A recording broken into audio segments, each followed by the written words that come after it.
Everybody, this is Darren. I thought I would run an experiment today and then share my results.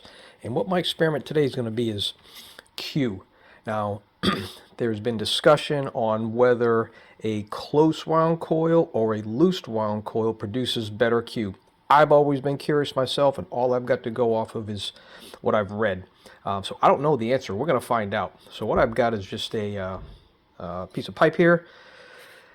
Its diameter is 4.3 inches and its length is 3.72, and I'm going to be using 22 gauge magnetic wire.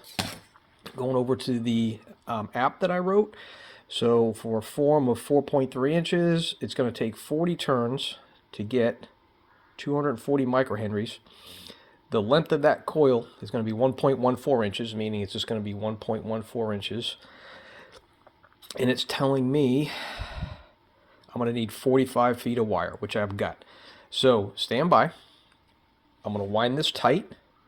I'm going to check the inductance on my LCR meter. Then I'm going to check the Q. We're going to record it. Then I'm going to do a loose wound, basically twice the length. Same microhenry I'm shooting for, 240, so it's going to take more wire. It's going to take more than 45 feet, but I'm going to keep wrapping until I hit that 240 using the LCR. Then we'll check the Q on a loose wound coil and compare the results. Stand by. Okay, I got the tight wound coil, and just as the app said, it did end up coming out to be exactly 1.14 inches. I had to do a half a wrap, so it is, I got as close as I could, 236, 237 microhenry. So now I'm going to isolate everything here in the background, and we're going to check the Q. Stand by.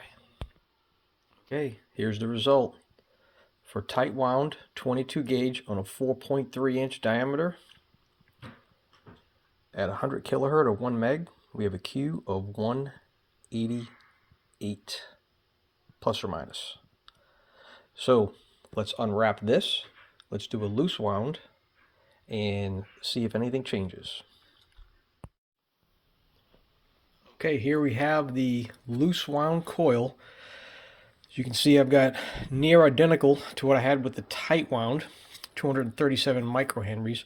Interesting thing is with the tight wound, it took about 39 wraps and about 40 feet of wire.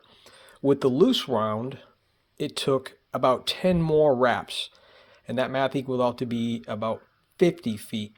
Another interesting thing is the length, or the width of the coil. If you remember, the first one was 1.14 inches. This one ended up being 2.7, nearly 3 times the length, and 10 more wraps to get the same microhenry. So let's stand by for the Q. Okay, are you ready? Comparison between close wound to loose wound. I used the same gauge to separate, and the results are in. 343 Q at the same frequency of 100K or 1 meg. And if you remember, we had 188 with the close wound. So there's your answer. We'll call it 345 plus Q with a loose wound coil. Hope you enjoyed the video and hope it was educational.